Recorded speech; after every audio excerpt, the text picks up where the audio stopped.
And I hear that often as like, I mean, it sounds great what you're saying, Al, but I really love my broker owners. I mean, I've been there. I had to take the emotion out of it and make a business decision that ultimately was better for my family. And I ask people, are you more loyal to your broker owner that you love, or are you more loyal to your family's future?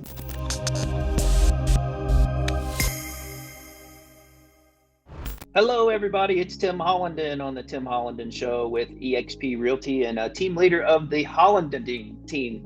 I am so excited to have Al Stasek on the show with me today. Good morning, Al. How are you doing today, buddy? Morning, Tim. Never been better, brother. Yeah, I hear you. Good weather, beautiful fall colors in the air. Just great day for a Monday. Yes, sir. You're still in the Cleveland area, right? Yeah, Northeast Ohio.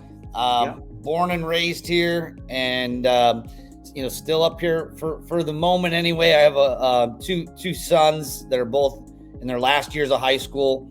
I got a senior and a junior, and I can tell you this. I probably have about 2 more brutal winters left up here, and I'll be snowbirding somewhere, a little bit warmer. But we love our fall for sure. One of my favorite seasons. Yeah, absolutely. But yeah, man. Yep. Love the weather right now, and looking forward to, ending the year strong. Yeah, I hear you. Good time to do that. Finish that fourth quarter plan if you haven't already done it, right?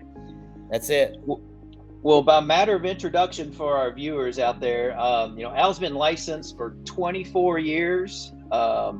Been at Century 21, been at RE/MAX, part of the RE/MAX Hall of Fame. We actually share a lot of things in common. I was with an ERA agent, Rookie of the Year. I was with RE/MAX, owned a franchise.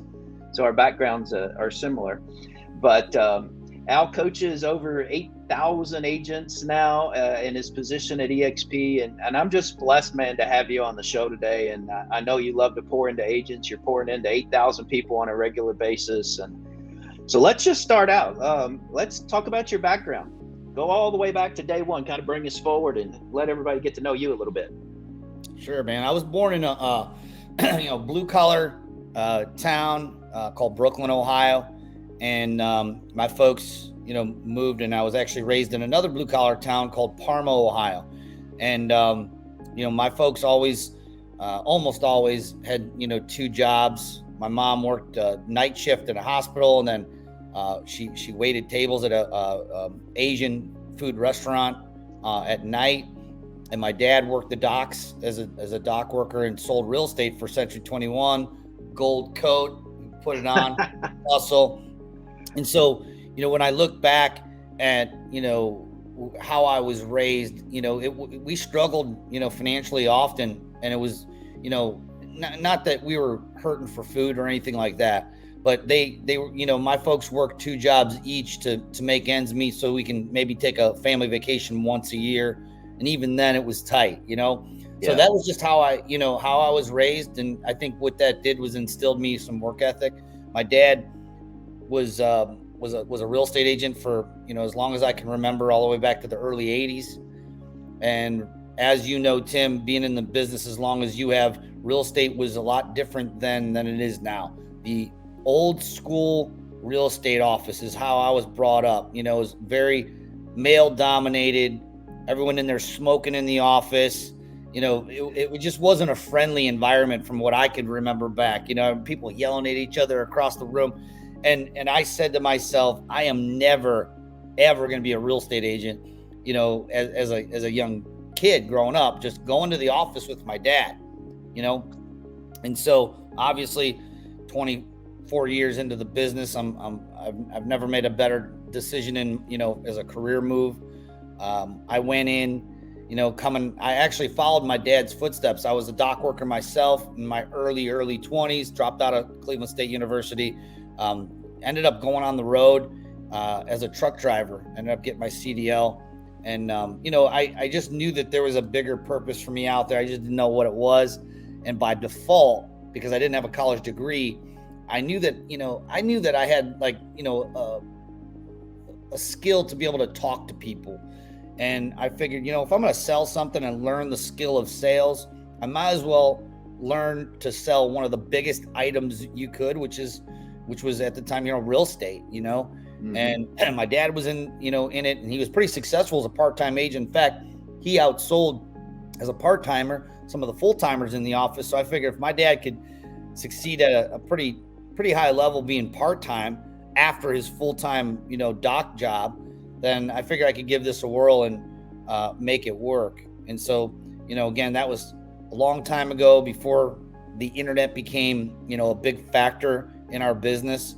And, I just kind of came out of the gates as a learner, trying to figure out a better way, trying to figure out a way of marketing myself and lead generation, and hired all the coaches at the beginning, from Buffini to Craig Proctor, and really just driving forward. And it really wasn't until like the market crashed in 2008, as you're aware.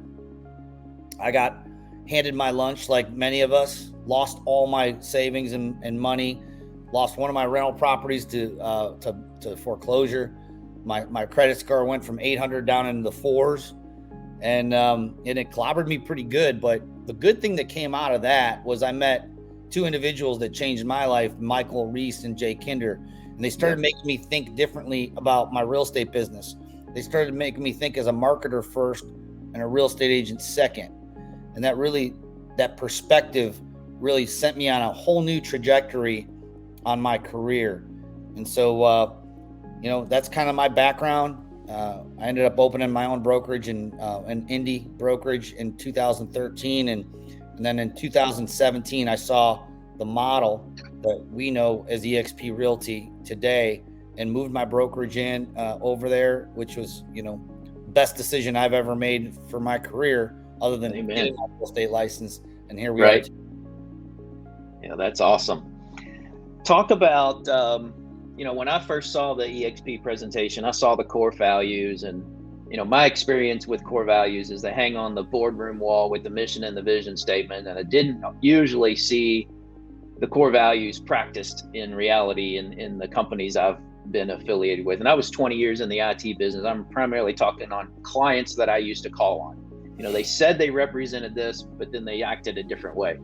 Talk about collaboration and what collaborations. I know you believe in it in a big way, the way you're pouring into 8,000 agents on a regular basis, but talk about that core value specifically, and what you might have thought before coming to eXp about collaboration, and what you feel now. Yeah, that's a really good question, because prior to me moving my brokerage over in 2017, I thought of, I was part of a high-level mastermind. It was the Kinder Reese mastermind. It was very expensive to be a part of that. It's $25,000 a year. So it was a big ticket, small group, and we collaborated several times a year to help us solve our problems in our business.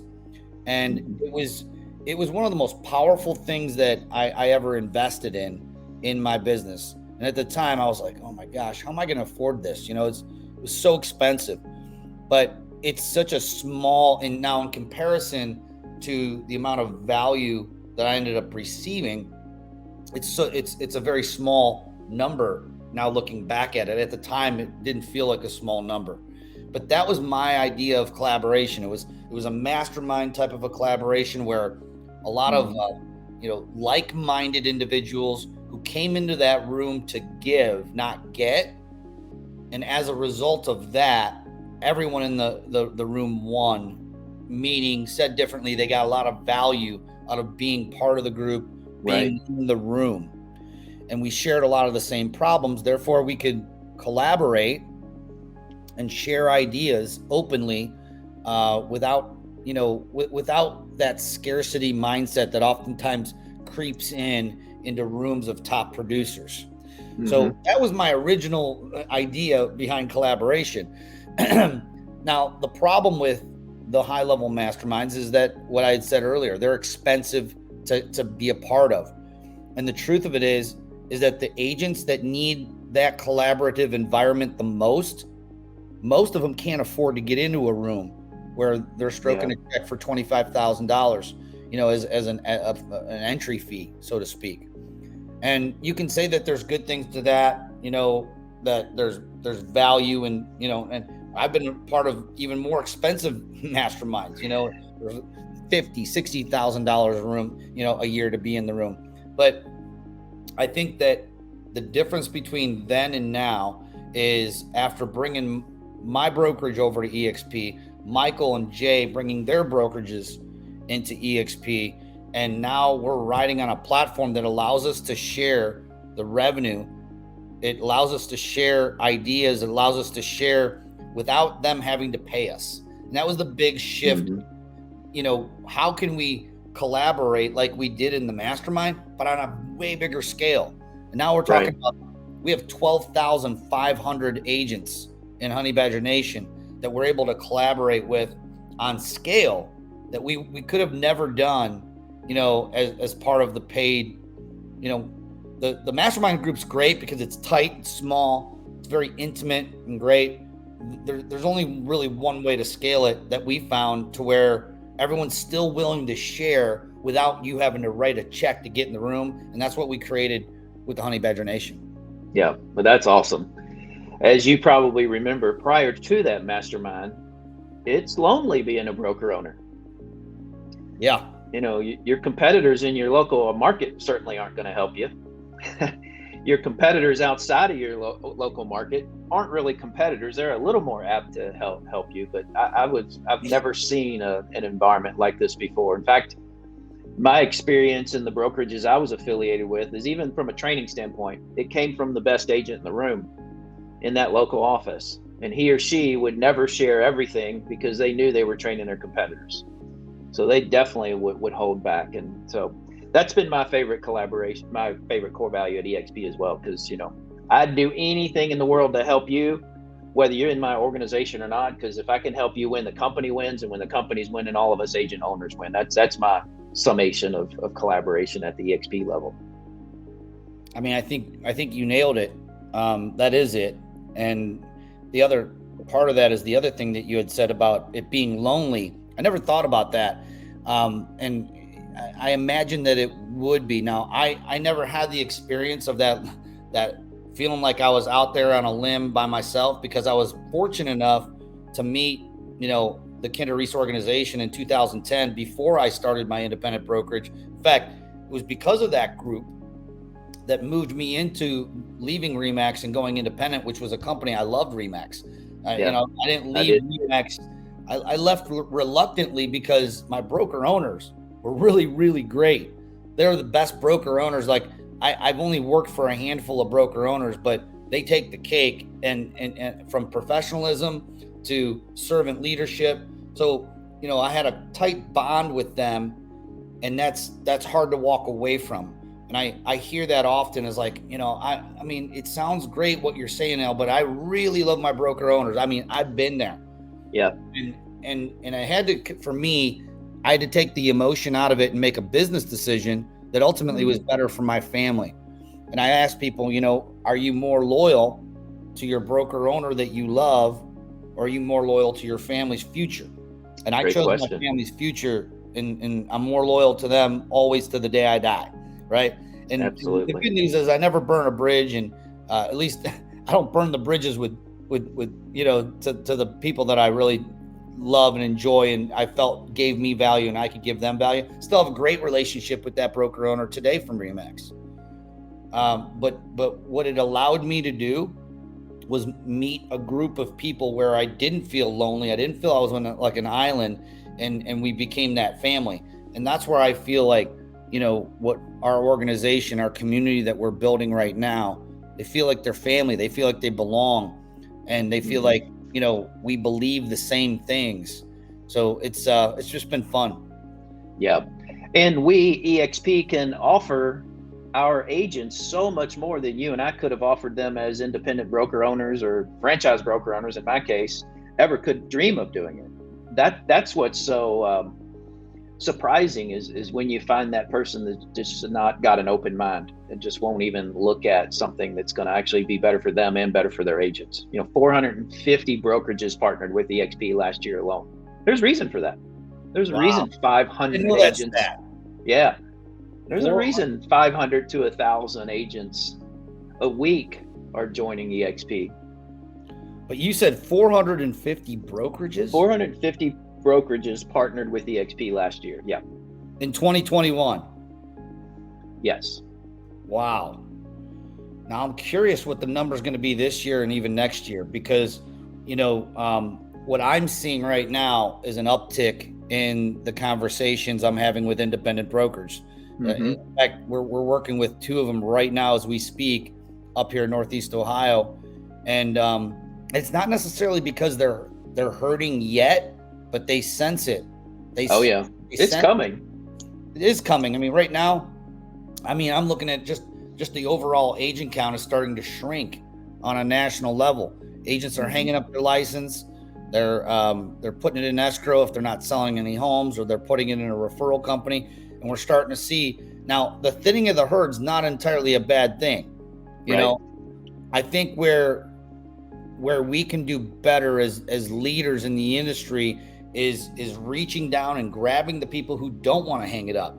The newer agents who just got licensed, and now they're finding themselves coming into a market that's not easy, and they actually have to learn sales skills, and they actually have to figure out a strategy on how to generate leads, either online or build a sales funnel or whatever, but pull the ones up who are willing to learn, who are open-minded, and collaborate with them and make sure that they're okay.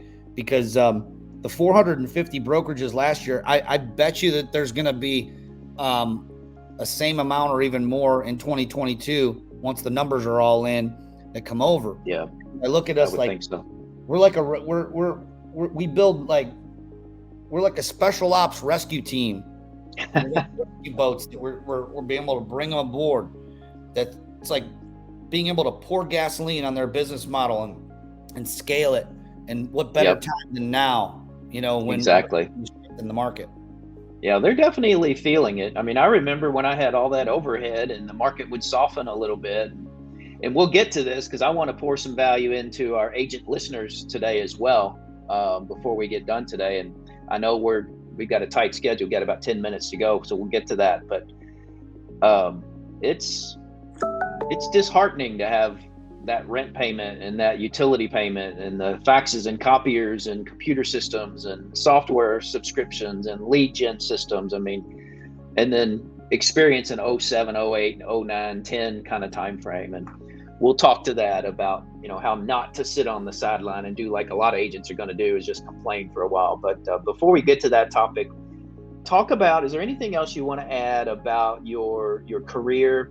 And then I want you to get into what have your 5 years at EXP been like? Anything you want to elaborate on there?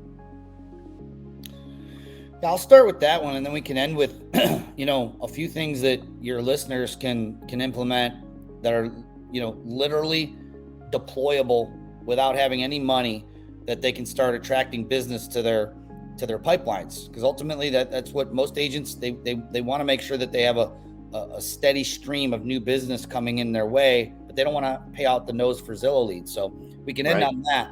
But my last 5 years has been nothing short of kind of an amazing roller coaster ride, but all on really great. I mean, I'm not talking about ups and downs. It's been just a really fun ride. Imagine the most fun roller coaster ride. If you're not into roller coasters, then forget this analogy. But if you do enjoy a good roller coaster, and I live in Cleveland here, and just 45 minutes from me is Cedar Point, one of the best amusement parks ever. That's where I dock my boat. And so, if you can imagine the most fun ride, that's what it's been for me. It's made the real estate business fun again. By merging and with this group of leaders. I've met the most giving, smart, intuitive group of leaders that I've ever had the opportunity to work with in my entire career. And I've worked with some really, really outstanding agents and brokers. And so, but the last 5 years, it's like 10x that. And it's because of the platform that's attracted all these leaders. And so I've become a better human being as a result of it. Obviously a better, entrepreneur and business leader because of that group of people. It's the old adage, if you want to be a better golfer, go play golf with scratch golfers, not hack golfers. And I'll certainly put myself into the hack golfer category, even though I've been playing a long time. I just never, focused on making that, I've been focused on growing my business, not my golf game. But that's Right. the adage is that get around other people and they will suck, that have achieved at a higher level as you, and they'll suck you up to their level. And I've certainly experienced that over the last 5 years, better than I have in any other time in my career, I believe. So that's how I believe. I couldn't agree more. My philosophy's always been, since I became an entrepreneur, my very first business is surround yourself with people that are better than you. And if you focus on that, you're gonna learn through osmosis just by being around it. Yes, sir. Well, 6 minutes. I'd love to leave our viewers, our listeners, with some of Albie Stasek's best tips for working through a correcting market like we're in right now. Yeah. So I'll get right to it. When you're thinking about what's coming here, a lot of agents are going to click into defensive mode. They'll start spending less money on things, okay, whether it's coaching or whatever you're investing currently into your business. They start sucking that money back and hoarding it and thinking that they're going to make it through. And I'm going to suggest, look at the things in your business that are working and double down on those. And so for me, what's worked really, really well in the marketing realm is getting the message out to your market and making sure that you're addressing the things that are keeping them up at night. So for instance, sellers, if you're going after listings, and I'm just going to stick to listings because I believe, and you've been in the business long enough, Tim, and we've heard it forever since we were born into the business that, you got to list the last. And so, that's never been more true than now. Getting into this new market, you're going to still want listings. Now, the buy side is now going to become a little bit better of an opportunity than it was in the last 3 years, because that the buy side of this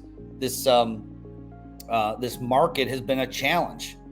And you could have a buyer and have to write 11 or 12 contracts before maybe you're going to get one to stick, which means you're working so many more hours. Said differently, your dollar per hour is so much lower than you would if you were focused on listings. So I'm just going to reiterate what we've always iterated, which is focus on the listings. So let's get into that. Your message to market, and I love YouTube, period, end of story. You start to build your content on YouTube and speak to your audience. So in my world, it's going to be sellers. So what's the message to the market? What's keeping these sellers up at night? They're hearing that the interest rates have more than doubled, because they have. They're hearing that it's taking longer to sell homes. They're hearing that homes aren't just flying off the market when you list one. So addressing these concerns and the fears of home sellers that are out there, make sure that make sure that it's market specific. So I live in a town outside of Cleveland called Avon, Ohio. And if my number one priority was to own that mind share of home sellers who are out there searching for a solution and selling their house, I would be speaking to their biggest fears and concerns in selling a home in Avon, Ohio. And that would be my core messaging, in my videos. By the way, by creating these assets, they're there forever. They never go away. I remember spending literally $6,000-$7,000 a month in radio, and it created seller leads that were extremely expensive. And guess what? When that radio ad went away, the message disappeared too. They heard it once. Not saying it's not an effective way, but in this market, most agents can't afford to go on radio. So YouTube is your next best bet from radio. And the last thing I'm going to say is make sure that you have a compelling offer. So again, going back to your audience, if your audience is going to be sellers, and I believe that it should, you should be speaking to what's keeping them up at night, problem, solution, you being the solution, right? And have an offer, some way for them, a reason for them to contact you and get in touch with you for more of that information. Another thing is your follow-up plan should be on point. Actually, Coach Burt and Jay Kinder and I We have a book coming out very, very shortly. We haven't even announced it yet, but it's called $1 Million Follow-Up, where it's a systematic way that you can follow up with your prospects. And I'm not talking about putting them on a drip campaign and forgetting them. Okay, that's how we've been doing it for the last probably 10 years. Right. And I'm not saying that it doesn't work, but it's a low effectiveness strategy. So we have strategies that we've proven, because we still use them today in our agent attraction efforts, and we're putting that out there. So have a follow-up plan that you're staying in front of these people. And if you're shooting the YouTube videos like you should be, you can actually use those videos. This is a little sneak peek into the book. Using those videos instead of saying, "Hey Tim, it's Al, just checking in. Happy Monday." If that's part of your follow-up plan, just delete that. Okay. Yeah. Follow up with what we call deposits. Continue to make these deposits in your prospects, meaning, said differently, items of value, whether that be a video that you shot that addresses one of their fears, or even something that happened in the market that you feel is relevant to what their goals are. And then making sure that you're the one delivering that message of value to your prospects.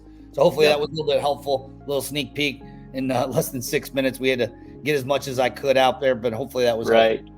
Yeah, it goes back to what you've said for years, make deposits into the relationship bank. That's it. Educate, inspire, entertain, interact. That's it. And that's the first piece to our viewers, educate. But if you focus on that, you'll win in this changing market. Because it is time to double down. That's what I did in 2007. While everybody else was complaining, I just doubled down on anything I could do that didn't cost a whole lot of money to stay top of mind. Because when you come out of this market, and you will, every market is a pendulum. It swings both ways. We're swinging towards one edge. It's going to come back and swing toward the other edge. And you've got to be top of mind when it swings back. But yes, sir. Well, buddy, I appreciate your time. Any last words of wisdom you want to leave our audience? Now, just stay on offense, friends, and stay plugged in and watch and listen to what this guy here does, because he certainly has a record of success. And I would just say, hey, if you're stuck and you're feeling like you there's another level to your career, reach out to Tim. That's what I would say. Reach out to Tim. He's been there, done that, and I believe that he can help you get to the top of the mountain. Awesome. I appreciate that. Al, thank you so much. I know your time is valuable, and I appreciate you squeezing me in today. Appreciate the value you've given. Yep. You're welcome, buddy. Talk to you soon. Bye-bye.